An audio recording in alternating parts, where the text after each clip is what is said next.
နန္ဒရိယကံ၅ပါးယောဂီများသိတယ်လေဘာကံလဲတော့အဖေတတ်တဲ့ကံအမေတတ်တာပြီးတော့ဗာလေယဟန္တာကိုတတ်တာပြီးတော့သင်္ချာရှိတဲ့ဖရာကိုသွေးစင်းဒီအောင်လောက်တာပြီးရင်တန်ခပေတကတန်ခသိမ့်ခွေတာ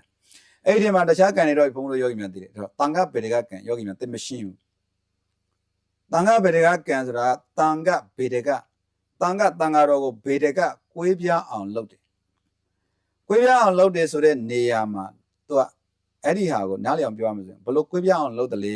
ဒီတဲ့တာမန်အပြင်တော့အပြင်ပန်းတဏ္ဍာမှာတော့ဘုန်းတော်ယောဂီများတန်ခါကွေးပြားတာတော့ဘလို့လုပ်တယ်ဂုံးတိုက်တာဘာညာအဲ့ဒါတော့ပြုနေမယ်အဲ့တော့ကွေးပြားအောင်လုပ်တယ်ဆိုတဲ့နေရာသူကဝီနီးအမားတွေကိုပြောတယ်နော်ဝီနီးအမားတွေကိုပြောတယ်ဆိုလို့ရှိရင်ဒါအုပ်စုတွေကွေးလာ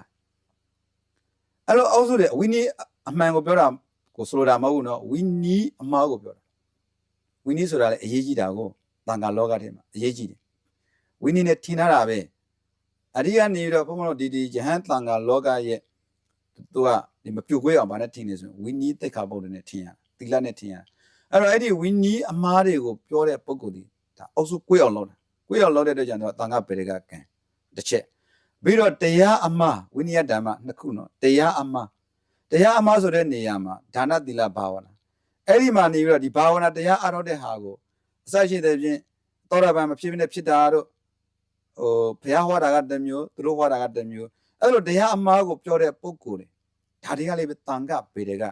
စဉ်းစားကြည့်တော့ဘုန်းတော်ရောက်ပြန်သိချစဉ်းစားကြည့်အဲ့လိုအမှားပြောလိုက်ပြီဆိုလို့ရှိရင်အုပ်စုတွေကကွေးတော့ပြီအမှန်ကိုပြောနေပြီဆိုရင်အုပ်စုကွေးစရာဘာတစ်ခုမှမရှိဘူးเนาะပိဋကတော်တွေက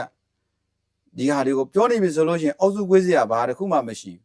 အဲ့တော့အဲ့လိုအုပ်စုကွေးလာပြီဆိုလို့ရှိရင်ဘုန်းတော်ယောဂီများလိုက်နာတဲ့ယောဂီတွေလည်းမကွေးဘူးလားကွေးတာပဲလိုက်နာနေတဲ့ယောဂီတွေလည်းကွေးတာပဲကွေးတဲ့အခါမှာပြဿနာတွေတက်တော့ဒီသာသနာဘယ်လိုတော့ကောင်းတော့မှာလဲစဉ်းစားကြည့်ဘုရားကအဲ့လိုကွေးပြောင်းထူထောင်ခဲ့တာမဟုတ်ဘူးအဲ့လိုတရားကတစ်ခုတည်းမှန်နေတယ်အဲ့ဒီမှန်တာကိုပဲတောက်လျှောက်လိုက်မယ်ဆိုလို့ရှိရင်ဘာတစ်ခုမှကွေးစရာမလိုအခုကကြတော့အမားတွေကိုဟောလာတယ်မြတ်လာတဲ့အခါမှာကွေးလာဒါပေမဲ့လူတွေမှာကြတော့အဲ့ဒါကိုအမှားမှန်လေးမသိဘူးအမှန်လို့လည်းမသိတဲ့အခါကြတော့တို့ဆရာလာမပြောနဲ့ဒီလိုတွေဖြစ်ကုန်ရောအဲ့တော့အဲ့ဒီလူတွေလေးပဲတန်ခါပေတွေကပိဇာနန္ဒရိယကံ၅ပါးတည်းသူလေးပါတော့နော်ပါတော့ပြီနော်ဒါကြောက်စရာကောင်းတယ်နော်အဲ့လိုပါတော့တဲ့ပုဂ္ဂိုလ်ဘယ်တော့မှတရားမရဘူးဒီဘောမှာဒါလုံးဝတရားမရဘူးနော်လုံးဝတရားမရအဲ့ဒီကံကကရုကံလို့ခေါ်တယ်အဲ့သိပြီးတော့အရေးကြီးတယ်ဘုန်းတော်ပြောရင်အဲ့ဒါကြောင့်ဆရာဆွေပုဂ္ဂိုလ်ဆွေမလုပ်နဲ့ဆွေးပြီးတော့လှူတဲ့ဒါနမလို့ရှင်ဘူးဟုတ်ရဲ့လားအဲ့တော့တရားမှညံမပါဘူးအဲ့တော့ဘုန်းတော်လည်းလာမဆွေးနဲ့ဘုန်းတော်ကလည်းဘယ်သူမှမဆွေးဘူးလူကိုဆွေးဖို့မဟုတ်တန်ရောစင်တွေဖြစ်ဖို့မဟုတ်ဒီတန်ရောစင်တွေကိုဖြတ်နောက်ဆုံးမှကိုယ့်ရဲ့အမေဖေတော့တန်ရောစင်ဖြတ်ဆိုလိုချင်တာကတော့အဲ့လိုနေတော့တရားအမှားတွေကိုဟောနေတဲ့ပုဂ္ဂိုလ်တွေအုပ်စုကွေးတာပါမှားရင်ကွေးပြီလေတဲ့ယောဂီများမမှားရင်ကွေးစရာအကြောင်းမရှိမမှားရင်ကွေးစရာအကြောင်းမရှိမှားရင်ကွေးပြီအဲ့တော့အဲ့ဒီကွေးတဲ့နောက်ကမှားနေတဲ့နောက်ကတက်တက်မဲ့ငါတို့ဘုန်းကြီးပြောရကောင်းလားဆိုပြီးတော့နောက်ကလိုက်နေတဲ့ပုဂ္ဂိုလ်အဲ့ဒါလေးပဲတန်ခါပေတွေကပဲတန်ခါသိမ့်ခွဲအောင်လုပ်တာအဲ့ဒါဆိုလို့ရှိရင်အဲ့ဒီပုဂ္ဂိုလ်တွေ9 နာရီပဲထိုင်တိုင်း10 နာရီပဲထိုင်တိုင်းဘာတရားမှမရနော်ဒါဖုံဖုံပြောရည်တယ်ဘာတရားမှမရဘာလို့လဲပိဇာနန္ဒရိယကံ၅ပါးကရုကံအဲ့ဒီကရုကံရှိနေပြီဆိုရင်ဘာကံမှအကျိုးပေးလို့မရဘာကံမှအကျိုးပေးလို့မရဘူးအရှင်အရှင်ဒေဝရတန်ခါပေတွေကကံသူထက်ခဲ့တန်ခါသိမ့်ခွဲခဲ့တယ်